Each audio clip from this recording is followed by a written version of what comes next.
જ્યાં જ્યાં નજર કરો ત્યાં ત્યાં માત્ર ને માત્ર ધાણા જ ધાણા. ગ્રાઉન્ડમાં ધાણા, શેડ નીચે પણ ધાણા, વેપારીઓની દુકાન બહાર પણ ધાણાના ઢગલા. ધાણાની ધનાધન બમ્પર આવકના દ્રશ્યો છે ગોંડલ યાર્ડના.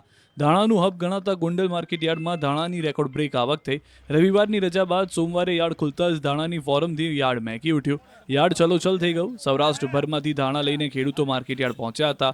ધાણા ભરેલ 3500થી વધુ વાહનો યાર્ડમાં પાર્કિંગમાં નોંધાયા હતા. યાર્ડમાં ધાણાની 3 લાખથી વધુ ગુણીની આવક થવા જઈ હતી. હરાજીના ધાણાના 20 કિલોના ભાવ રૂપિયા 800થી 1650 સુધીનો બોલાયો હતો, જ્યારે ધાણાનો 20 કિલોનો ભાવ રૂપિયા 800થી 2000 સુધીનો બોલાયો હતો.